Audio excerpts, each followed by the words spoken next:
Donald Trump यांच्या विक्षिप्तपणामुळे उरलेलं सगळं जग आहे ते एकत्र येतंय आणि डोनाल्ड ट्रम्प यांची अमेरिका मात्र जगापासून वेगळी पडते असं सध्या चित्र निर्माण झालंय. सुरुवातीला त्यांनी भारतावर, ब्राझीलवर टॅरिफ लावले तेव्हा सगळं जग बघत बसलं होतं. आता अशी परिस्थिती झाली आहे की त्यांनी युरोपवर देखील टॅरिफ लावलेले आहेत. आता त्यांना ग्रीनलँड हवा आहे हे तुम्हाला आम्ही अगोदरच्या व्हिडिओमध्ये सांगितलेलं होतं आणि त्या ग्रीनलँडला जे जे लोक विरोध करतायत त्या प्रत्येकावर त्यांनी 10% टॅरिफ लावलाय. ते म्हणतात की अजून 25% टॅरिफ लावणार आहे जर तुम्ही मला पाहिजे तशी डील दिली नाही तर. पण या सगळ्या डोनाल्ड ट्रम्प यांच्या धोरणामुळे होतंय काय, तर जगातले सगळे देश एकत्र येत आहेत आणि त्यांना देखील लक्षात आले की जर आपल्याला इथं टिकायचं असेल, डोनाल्ड ट्रम्प यांचे अजून 3 वर्ष कंप्लीट व्हायचे. त्यामुळं जोपर्यंत डोनाल्ड ट्रम्प आहेत तोपर्यंत जर आपल्याला टिकायचं असेल तर आपल्याला काहीतरी करायला पाहिजे आणि त्यासाठी एकत्र यायला पाहिजे. त्या गरजेतूनच भारत आणि अख्खी युरोपियन युनियन, ज्यामध्ये 27 देश आहेत, हे युरोपियन युनियन आणि भारत एकत्र येत आहेत. यांच्यामध्ये एक डील होते आणि या डीलला युरोपियन कमिशनच्या ज्या प्रेसिडेंट आहेत त्यांनी म्हटलंय मदर ऑफ ऑल डील्स. मग मदर ऑफ ऑल डील्स म्हणजे सगळ्या व्यापारी करारांची आई. एवढा मोठा हा व्यापारी करार असणार आहे. म्हणजे भारताच्या दृष्टीने या व्यापारी कराराचं महत्व काय आहे, कारण भारताचं सुद्धा अमेरिकेमुळे नुकसान झालेलंच आहे. त्यामुळे भारतासाठी फायदा काय आहे, फ्री ट्रेड अग्रीमेंट होणार आहे. त्याचा काय अर्थ असतो, फ्री ट्रेड अग्रीमेंट म्हणजे काय आणि एकूणच आताच्या जिओ पॉलिटिकल सिनारिओमध्ये याची काय गरज आहे भारताला आणि त्याचा भारताला किती फायदा होईल, हे सगळं बघूया आजच्या या व्हिडिओमध्ये. मी आहे रणजित यादव आणि तुम्ही पाहताय द मराठी बाणा. कोणत्याही दोन देशांच्या मध्ये किंवा कोणत्याही दोन राष्ट्रांच्या गटामध्ये जेव्हा फ्री ट्रेड अग्रीमेंट होतो त्यावेळेला त्याचा अर्थ असा असतो की अगदी दोन देशांच्या मध्ये, प्रत्येक देशामध्ये जेव्हा जेव्हा कुठलाही कोणतीही वस्तू आज जेव्हा येत असते त्यावरती काहीतरी इम्पोर्ट ड्युटी लावली जात असते आणि ही इम्पोर्ट ड्युटी आपल्या देशातल्या व्यावसायिकांचं रक्षण करण्यासाठी लावली जात असते. पण या इम्पोर्ट ड्युटीमुळे होतंय काय, आपल्या देशातला माल आपण दुसऱ्या देशात विकायला गेलो की त्या देशातले लोक देखील त्याच्यावर इम्पोर्ट ड्युटी जास्त लावतात. मग अशामुळं आपण दुसऱ्या देशात व्यापार करण्यावरती आपल्याला खूप निर्बंध येतात. फ्री ट्रेड अग्रीमेंटमध्ये म्हटलेलं जरी असं असलं की फ्री ट्रेड होणार म्हणजे काहीच इम्पोर्ट ड्युटी नाही, पण प्रत्यक्षात थोडी इम्पोर्ट ड्युटी लावली जाते. काही आयटम्स वरती कमी इम्पोर्ट ड्युटी असते, काहीवर जास्त असते, काहीवर अजिबात नसते, असं होऊ शकतं. याचा फायदा काय होतो, भारतातले जे व्यापारी असतील, भारतातले जे मॅन्युफॅक्चरर असतील ते आपला माल युरोपमध्ये विकू शकतील आणि युरोपमधले जे व्यावसायिक असतील ते त्यांचा माल भारतात विकू शकतील आणि याच्यावरती इम्पोर्ट ड्युटी कमी असल्यामुळं त्यांना ते सहजपणे विकता येईल, म्हणजे त्यांच्या किमती वाढत नाहीत. हा त्याच्यामध्ये फायदा असतोय. अशा पद्धतीची एक डील होणार आहे. डोनाल्ड ट्रम्प यांची जे टॅरिफ आहेत ते सगळ्या जगाच्या विरुद्ध आहेत. एकीकडे अमेरिका आहे आणि एकीकडे सगळं जग आहे. त्यामुळे डोनाल्ड ट्रम्प हे टॅरिफचा वापर एका शस्त्रासारखा करतायत हे तुम्हाला देखील माहिती आहे आणि त्या शस्त्राच्या बळावर त्यांना असं वाटतं की सगळ्या जगाला झुकवता येतं. त्या शस्त्राच्या बळावर त्यांनी भारत आणि पाकिस्तानचं युद्ध थांबवलं असं त्यांनी मागच्या 2 महिन्यापूर्वीपर्यंत 35 वेळा आणि आतापर्यंत 60-70 वेळा सांगून झालेलं असेल.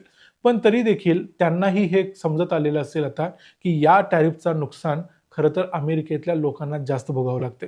त्यामुळे ट्रम्प यांना साईडलाईन करायची जी आता जगाची गरज आहे त्या गरजेतूनच ही गोष्ट निर्माण होते आहे आणि 20 वर्षांपासून जो एक करार अडकलेला होता भारत आणि युरोपियन युनियन यांच्यामध्ये, तो करार आता पुढच्या 1 आठवड्यामध्ये कंप्लीट होणार आहे. तुम्हाला माहिती आहे स्वित्झर्लंडच्या डॅवोस या शहरामध्ये वर्ल्ड इकॉनॉमिक फोरम सध्या चालू आहे आणि जगभरातले अनेक देश, अनेक देशांचे प्रतिनिधी तिथं गेलेले आहेत आणि तिथं महाराष्ट्राचे मुख्यमंत्री देवेंद्र फडणवीस देखील गेलेले आहेत. त्याच्याबद्दलचे व्हिडिओ फोटोज तुम्ही बघितलेले आहेत.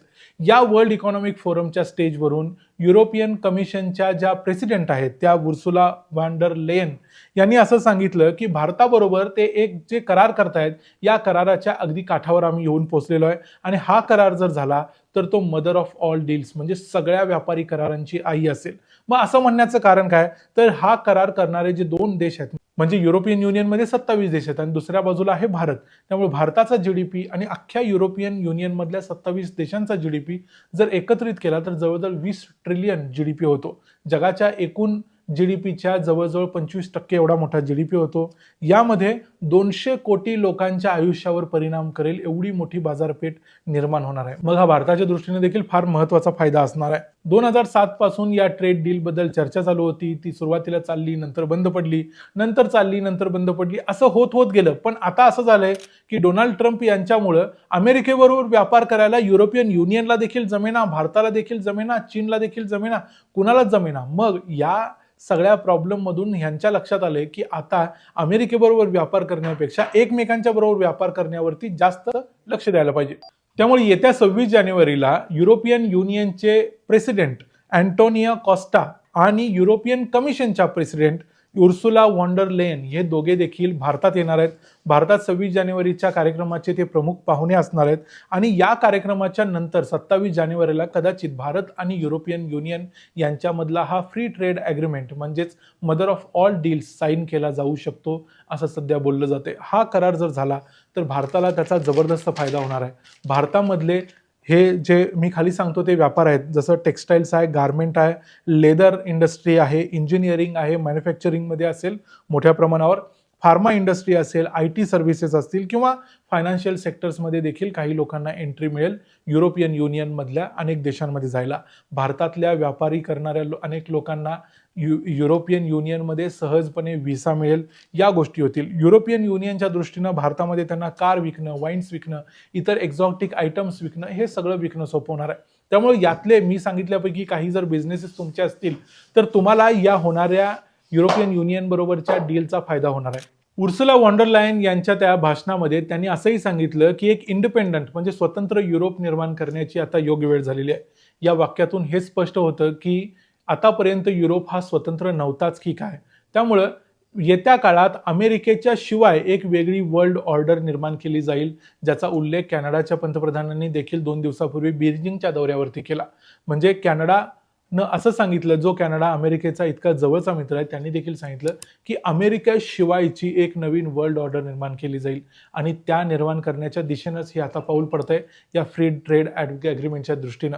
त्यामुळे भारतासाठी हा मोठा फायदा असणार आहे. भारतातले जे उद्योजक आहेत, व्यापारी आहेत, त्यांच्यासाठी युरोपियन युनियनचं मार्केट सोपं होईल, तिथंपर्यंत पोहोचणं इझी होईल आणि त्याचा फायदा आपल्या देशातल्या लोकांना होईल, जसं त्यांच्या देशातल्या देखील होईल.